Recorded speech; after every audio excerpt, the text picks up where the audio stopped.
ഗ്രന്ഥങ്ങളും ഗ്രന്ഥകാരന്മാരും. ഒരു ഗ്രന്ഥശാലയിൽ അലമാരയിൽ അടക്കി വെച്ചിരുന്ന പുസ്തകങ്ങൾ തമ്മിൽ വഴക്ക് കൂടാൻ തുടങ്ങി.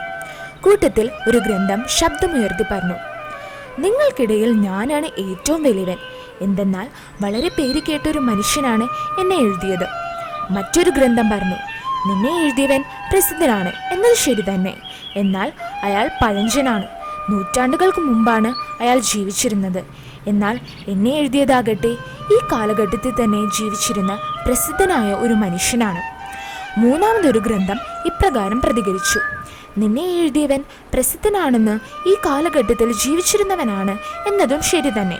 എന്നാൽ അവനൊരു കറുത്ത വർഗ്ഗക്കാരൻ, നീഗ്രോ ആയിരുന്നു. എന്നാൽ എന്നെ എഴുതിയത് പേര് കേട്ട ഒരു വെള്ളക്കാരനാണ്. ഗ്രന്ഥങ്ങൾ ഇപ്രകാരം വാദപ്രതിവാദത്തിൽ മുഴുകിയിരിക്കെ കൂട്ടത്തിൽ പ്രായം ചെന്ന ഒരു കൈയെഴുത്തു പ്രതി ശബ്ദമുയർത്തി പറഞ്ഞു, ജാതിയുടെയും നിറത്തിൻ്റെയും ദേശത്തിൻ്റെയും ഒക്കെ പേര് പറഞ്ഞുള്ള തരംതിരുകൾ മനുഷ്യർക്ക് പറഞ്ഞിട്ടുള്ളതാണ്.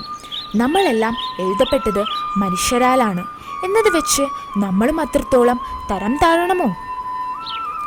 ഗുണപാഠം: തരം തിരിവുകൾ ഒരുവൻ്റെ മനുഷ്യത്വം നഷ്ടപ്പെടുത്താനാണ് വഴിവെക്കുന്നതെങ്കിൽ അവ നന്മയേക്കാളേറെ തിന്മയെയാണെന്ന് മനസ്സിലാക്കേണ്ടിയിരിക്കുന്നു.